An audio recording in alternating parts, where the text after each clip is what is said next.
Superman is dead and Kanye West has killed him. Ladies and gentlemen, welcome back to the Joe Levy Experiment.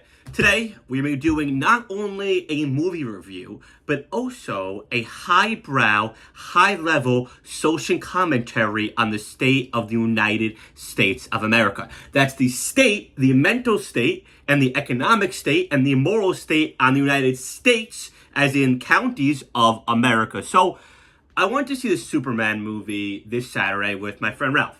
And I thought a lot about it, right? A lot of people have been saying mixed reviews. Some people are saying it's liberal cut propaganda. Some people are saying it's military-industrial complex propaganda. But I actually have a different reason why I think the movie wasn't that great. And here's the thing. It's not that this movie did not do a great job of representing Superman. This movie did a good job of representing Superman. However, the thing they are representing is no longer a real thing in America, right? The thing they are representing is corny. It's outdated. It's classist. It's racist. People don't believe in the thing that Superman represents anymore, right? So what does Superman represent? Superman represents the American dream. Superman represents a straight white guy who's strong and bold and stands up for what's right and does the right thing and hates Nazis and tells you to buy war bonds and saves kittens from trees. Nobody believes in that message anymore. The American dream is dead to majority of Americans. So what this movie fails to understand is there is no place in the world for Superman anymore. And listen, this isn't me saying, oh, Superman's a cuck, he's an evil white guy. I'm simply saying the culture we live in today no longer believes in that message. We no longer believe in the American dream, right? Superman exists in a world that no longer exists. So what this movie tried to do is this movie tried to take old vintage Superman, old good Superman, old this is Superman, this is the right way of doing it, and put it into our sick, perverse, and twisted society, which is why this movie had no theme. It had no message. It had no moral point because it was trying to put a 1950s into today. This movie was like giving your grandpa a TikTok and say, hey, go make money. Go dance for strangers on the internet. Go make it OnlyFans. And your grandpa's like, all I know how to do is kill people you tell me to kill. I don't know how to shake my ass. And he's like, no, grandpa, shake your ass for camera. Make money for us, grandpa. Shake your ass for Andrew Tate on the internet. So let me explain, right? Superman is a story for the American dream. What is the American dream in a classical sense? You know, if you're born here or you're not from here, you could work really hard, get a house, get a beautiful, nice lady, marry her, and have a good family, and, enjoy yourself. Dude, if this movie was realistic, Superman couldn't even afford the Fortress of Solitude. People can't even afford houses anymore. If this movie actually was realistic, like it pretends to be, Superman couldn't even afford the mortgage on the Fortress of Solitude. I mean, do you see that thing? That thing is like it's like 1,000 square feet. It has robot slaves. It has a dog. Oh yeah, another part of the American dream is having a good dog.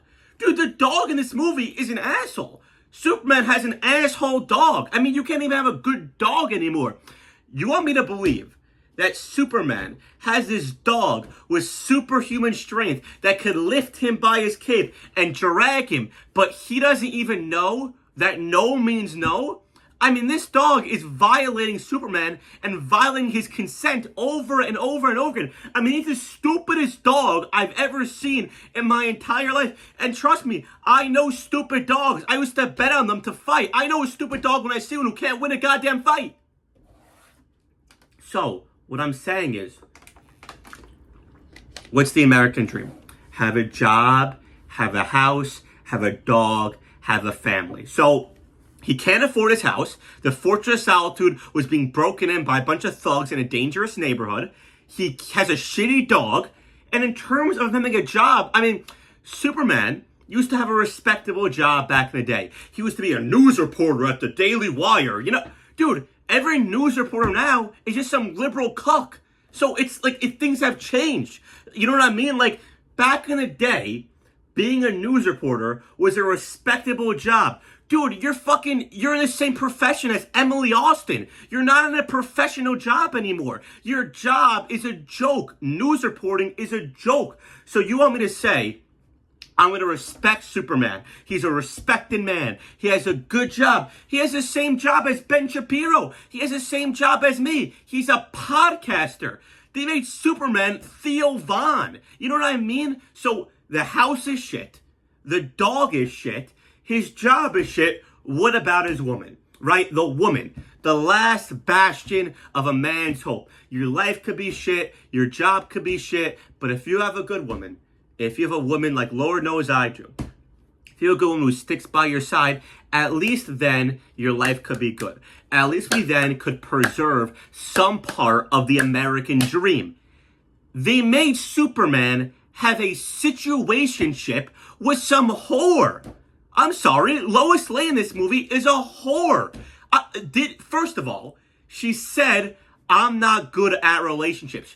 She's for the Planetary Expressway. She's for the Milky Way. She said, I told you I'm not good at relationships. They made Lois Lane a whore. I'm sorry. There were certain scenes in this movie where Lois Lane was going to save Superman. And Lois Lane was being buddy-buddy with his friend, Mr. Terrific.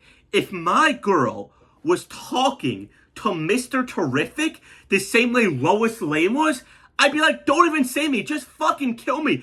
I mean, this girl was like putting her hand on Mr. Terrific's shoulder like, we gotta save my boyfriend. What are you doing? Don't save me. I don't want you in a spaceship alone with Mr. Terrific as some guys to save me? No, are you kidding me? Dude, if I was dating Lois Lane in this movie and she acted the way Lois Lane was acting in this movie, I'd be like, bro, just shoot me. Let fucking Lex Luthor, bald Lex Luthor, not really given that much of an interesting character, generic bald guy, bring back Jesse Eisenberg, Lex Luthor. Okay, first of all, Lex Freeman should be Lex Luthor. And honestly, Lex Freeman, the fucking autistic guy that you guys thought was smart for a little bit because you guys fall for such bullshit, like my friend Elliot who thought Lex Freeman was some smart guy or Lex Freeman is some genius. You guys have to stop. If Lex Freeman was in this world today, he would have a podcast and people like my friend Elliot would think he's a genius. You know what I mean? So what I'm saying is this movie tries to take old American ideals and put them in a perverted world that no longer exists. That's why they have that back and forth of freaking, what should the government do? Does the government like Superman? If this was a realistic Superman that stood for what Superman pretends to stand in, the government would have no issue with it overall. I mean, the most realistic part of this movie is that Superman literally has brain rot. Like, Superman, literally, after a long day's work, comes home and scrolls and watches pictures of his family in his brain. I mean, Superman has like an NFL red zone octagon of brain rot growing on in his family. That's the most realistic part of the Superman movie, is Superman has literal brain rot. Okay, so now, here's what I mean, right? This movie wants to be too many things. It wants to be a commentary on Israel and Netanyahu. It wants to be a commentary on immigration. And by the way, on the topic of immigration, Superman, like every good immigrant, looks up to his parents, as you should, right?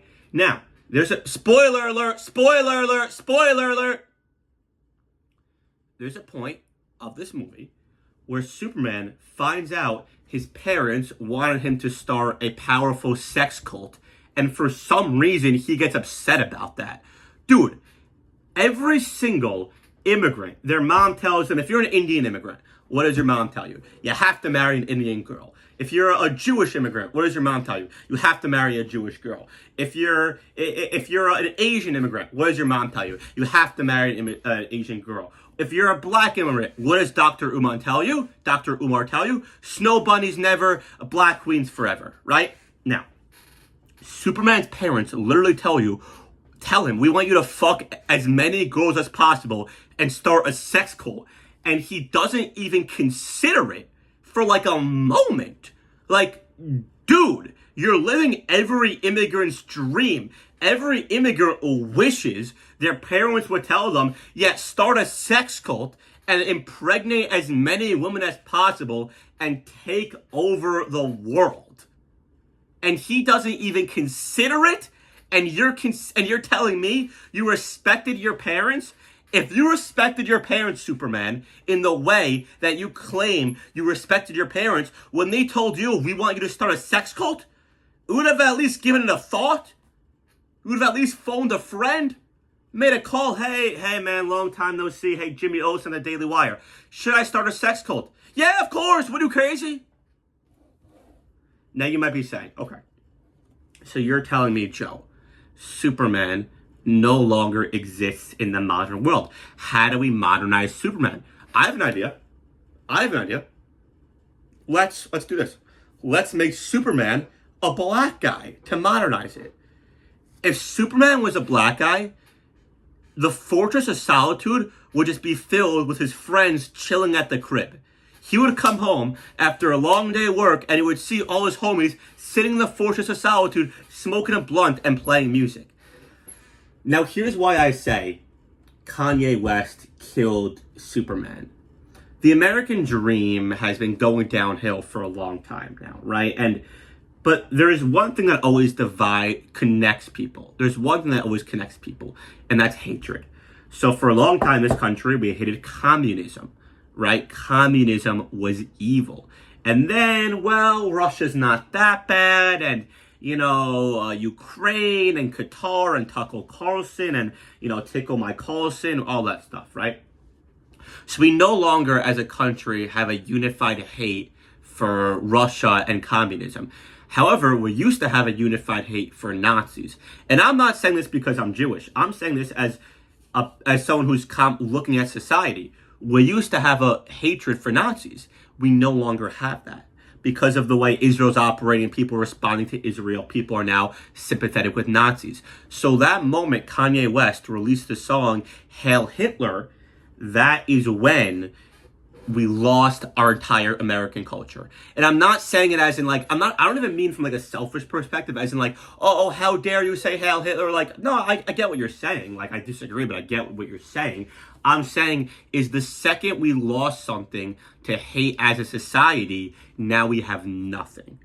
Now we absolutely have nothing. So the problem isn't with this movie that they did a bad job. This movie is trying to paint the invisible jet from Wonder Woman. You could paint it, but it's still invisible. So you can only do so much, right? If you took a man from the 50s and dropped him in today and said, hey, go fight in a war, he'll say, but this isn't the world I lived in. This isn't the country I fought for. So Superman is dead and Kanye West has killed him. Thank you so much, and have a Superman-like day.